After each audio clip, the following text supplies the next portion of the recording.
Assalamualaikum warahmatullahi wabarakatuh. Kembali lagi di channel Kimia itu Ganjil, masih di pembahasan bocoran soal TKA Kimia.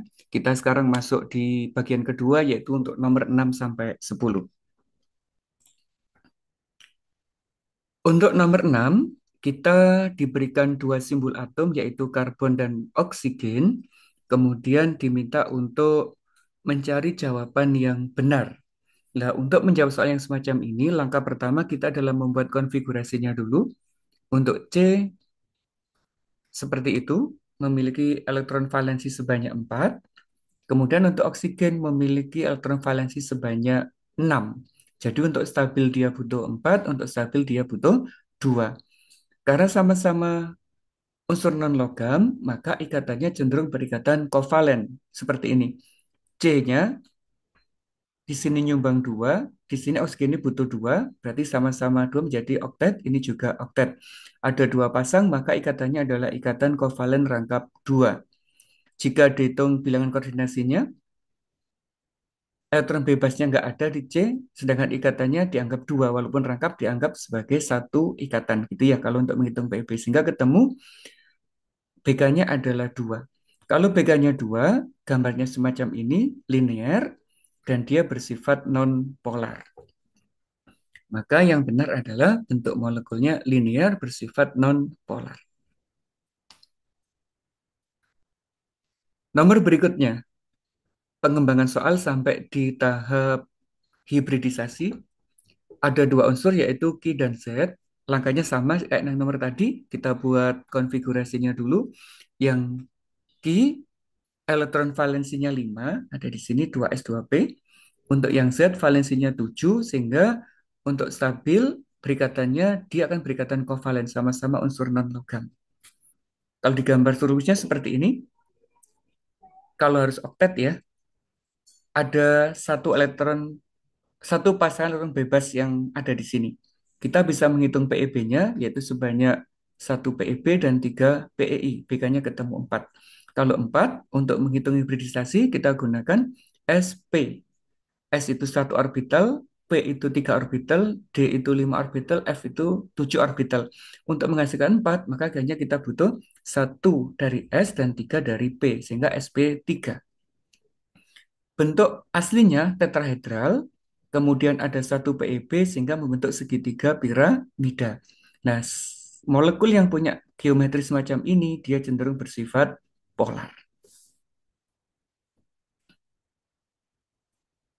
Untuk nomor berikutnya, yaitu berhubungan dengan gaya antar molekul yang pengaruhnya terhadap titik di D.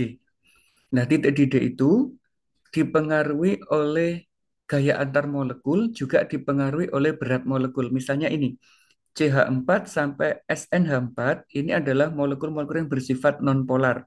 Titik didihnya semakin tinggi karena berat molekul SNH4 jauh lebih tinggi daripada yang lainnya. Berarti semakin berat molekul, titik didihnya semakin tinggi.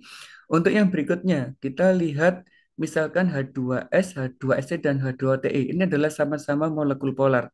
Berarti semakin polar, berhubungan dengan kekuatan gaya dipol-dipol, maka titik D-nya juga semakin tinggi. Sedangkan untuk H2O menyimpang karena H2O itu memiliki ikatan hidrogen, yaitu atom H berikatan dengan O, Fn dari molekul yang lain.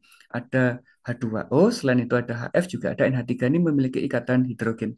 Sehingga dari sini kita bisa mendeteksi bahwa pernyataan yang pertama adalah benar, yang kedua juga benar, titik di H2O lebih tinggi dari H2S itu pengaruh dari ikatan hidrogen itu benar.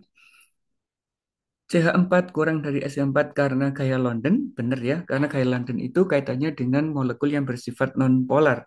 Sedangkan HCl-Br sama-sama molekul polar berarti berhubungan dengan gaya dipol-dipol. Soal berikutnya terkait dengan persamaan reaksi. Ini ada konsep persamaan reaksi. Zat-zat yang ada di sebelah kirinya panah disebut reaktan, yang di kanan disebut sebagai produk. Ada penulisan P4, 4 kecil menunjukkan indeks yaitu banyaknya atom dalam satu senyawa, sedangkan 6 yang besar disebut sebagai koefisien untuk menyamakan jumlah atom di sebelah reaktan dan produk. Nah, kita tahu di sini ada molekul N2 sebanyak satu molekul, ketemu dengan tiga molekul hidrogen membentuk 2 NH3. N2H2 disebut sebagai reaktan, NH3 disebut sebagai produk. Sehingga pernyataan yang benar adalah yang dua molekul gas amoniak sebagai hasil reaksi. Berikutnya, ini berhubungan dengan konsep mol dan sebagainya. Ada 16 gram metana dibakar sempurna. Mana aja yang benar pernyataannya? Nah, untuk tahu, kita harus menghitung molnya dulu dari mol CH4, yaitu massa dibagi dengan MR. Massanya 16, dari sini ya. MR-nya itu 16 didapatkan dari massanya C, 12, dan hidrogennya sebanyak 4. Sehingga molnya ketemu 1. Kalau ini molnya 1, bagaimana dengan mol oksigen? 1:2, maka molnya oksigen adalah 2. Bagaimana volume CO2? Kita harus menghitung molnya CO2 dulu. Karena koefisiennya sama, 1:1, maka molnya juga sama 1 mol. Dalam kondisi STP, maka tinggal dikali dengan 22,4 liter per mol. Ketemunya 22,4 liter. Untuk volume air sama, perbandingan molnya 1:2, maka molnya adalah 2. Juga sama dikali dengan 22,4, ketemunya 44,8 liter. Untuk jumlah molekul itu berhubungan dengan bilangan Avogadro ini, maka tinggal dikali mol dengan dia. Molnya oksigen tadi kan 2, tinggal dikali dengan Avogadro jadinya adalah 1,204 10 pangkat 24 partikel. Dari sini, maka didapatkan bahwa semua pernyataannya adalah benar. Demikian, sampai berjumpa lagi untuk bagian berikutnya. Assalamualaikum warahmatullahi wabarakatuh.